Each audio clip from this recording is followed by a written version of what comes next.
Palm Sunday. ఈ కథ మనందరికీ చాలా బాగా తెలుసుగదా. కాని ఒక్కసారి ఆలోచించండి. ఆ రోజు ఆ కథలో ఒక ముఖ్య పాత్ర ఉంది, కాని దాన్ని మనం పెద్దగా పట్టించుకోం. అదే ఆ రోజు రాజును మోసిన ఆ గాడిద. ఈరోజు మనం ఆ గాడిద పాయింట్ ఆఫ్ వ్యూ నుండి, దాని గొంతుతోనే ఈ కథను విందాం. అది ఎలా ఫీలైందో చూద్దాం. కథ ఇక్కడే మొదలవుతుంది. ఈ ఒక్క మాటతో, నేనొక మామూలు గాడిదను. అంటే నాలో ఏ ప్రత్యేకత లేదు. నేను బలమైనదాన్ని కాదు, అందమైనదాన్ని కాదు. నాది చాలా చిన్న ప్రపంచం, చాలా సాధారణమైన జీవితం. సరే, అసలు నా కథ మొదలవక ముందు నా జీవితం ఎలా ఉండేదో చెప్తాను. ఒక్క మాటలో చెప్పాలంటే, ఒక ఉద్దేశం లేని జీవితం. ఎవ్వరూ గమనించని, ఒకే చోట కట్టేసిన బతుకు. కట్టేసి ఉంది అంటే కేవలం ఒక తాడుతోనే అనుకుంటున్నారేమో.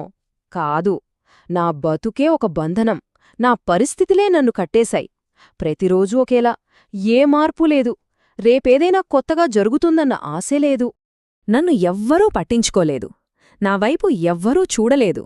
నాలో ఏదైనా ఉపయోగముందని ఎవ్వరూ అనుకోలేదు. ఓహ్, ఇది పనికిరానివి అని పక్కన పడేశారు. ఇంక నా బతుకు ఇంతేనేమో అనుకున్నాను. నా కథ ఇక్కడితోనే ముగిసిపోతుందేమో అనిపించింది. అందరూ మర్చిపోయిన ఒక జీవిని నేను. కాని సరిగ్గా అప్పుడే అంతా మారిపోయింది. నా కథలో అసలైన మలుపు ఇక్కడే వచ్చింది.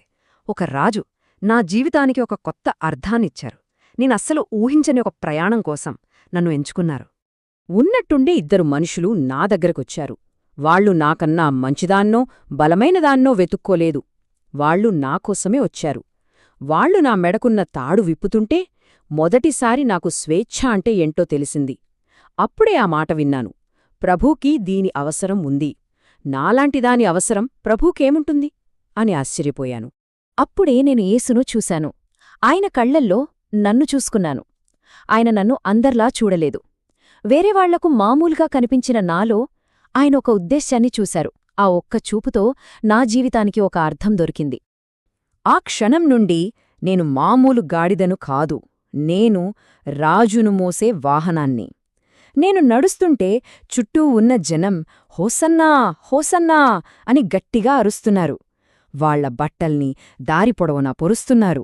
ఖర్జూరపు మట్టలు ఊపుతూ సంబరాలు చేసుకుంటున్నారు.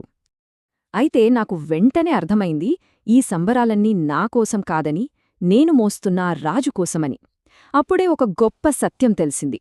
నా విలువ నేను ఎవర్ని అనేదాన్ని బట్టి రాలేదు, నేను ఎవర్ని మోస్తున్నాను అనేదాన్ని బట్టే వచ్చింది. కథ బావుంది కదా. కాని ఆగండి, ఈ కథ వెనక మనకు తెలియని ఒక లోతైన ఆధ్యాత్మిక రహస్యం కూడా ఉంది. పాత నిబంధన కాలంలోకి వెళ్ళి ఆ రహస్యమేంటో చూద్దాం. ఇది కేవలం ఒక గాడిద కథేనా? కాదు, దీని వెనక ఉన్న ఆ లోతైన సత్యమేమిటి? ఆ ప్రశ్నే మనల్ని తర్వాతి స్లైడ్కు తీసుకెళ్తుంది. చూడండి, దేవుని ధర్మశాస్త్రం ప్రకారం గాడిదను ఒక అపవిత్రమైన జంతువుగా చూసేవాళ్లు. అంటే అది ఉన్నది ఉన్నట్టుగా దేవునికి అంగీకారం కాదు. సో అలా అపవిత్రంగా ఉన్న గాడిదకు రెండు దారులుండేవి. ఒకటి, దాన్ని విమోచించడం.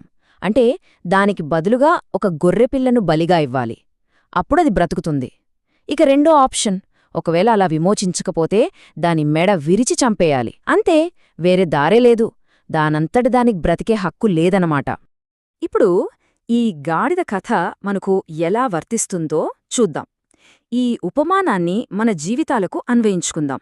ఈ పోలిక చూడండి, ఎంత అద్భుతంగా ఉందో. ఆ గాడిదలాగే మానవాళి కూడా పాపంలో బంధించబడి దేవుని ముందు అపవిత్రంగా ఉంది.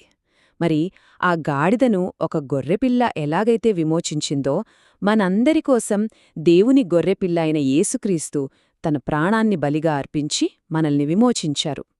గాడిదకు రాజును మోయడం ఎలాగైతే ఒక కొత్త ఉద్దేశ్యమయ్యిందో, క్రీస్తును మన హృదయాల్లో మోయడమే మన జీవితానికి కొత్త ఉద్దేశ్యం. ఒక్క మాటలో చెప్పాలంటే, మనకు ఈ స్వేచ్ఛ మన యోగ్యత వల్ల రాలేదు. ఆ గొర్రెపిల్ల అంటే యేసు చనిపోవడం వల్లే మనకొచ్చింది. మన విలువ మన గొప్పతనంలో లేదు, ఆయన మనకోసం చేసిన త్యాగంలో ఉంది. సో మన ఆధ్యాత్మిక ప్రయాణాన్ని ఈ 4 స్టెప్స్లో చూడొచ్చు. ఒకప్పుడు పాపంతో అయోగ్యతతో కట్టబడి ఉన్నాం. ఇప్పుడు యేసు అనే గొర్రెపిల్ల ద్వారా విమోచించబడ్డాం. తర్వాత ఒక దైవికమైన ఉద్దేశం కోసం మనం ఎంపిక చేసుకోబడ్డాం. ఫైనల్గా ఇప్పుడు క్రీస్తును మన జీవితంలో మోస్తూ ఒక ఉద్దేశ్యంతో ముందుకు నడుస్తున్నాం.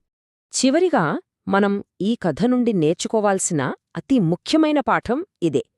మనం జీవితంలో సాధించే విజయాల కన్నా మనం ఎవర్ని మన హృదయంలో మోస్తున్నామనేదే గొప్ప గౌరవం. ఒకప్పుడు కట్టబడి ఉన్న ఆ గాడిద విమోచించబడ్డాక రాజును మోసింది. మరి మనం? బంధకాల నుండి మనక్కూడా విడుదల లభించింది. మరి మన ఉద్దేశ్యమేంటి? ఒకసారి ఆలోచించండి.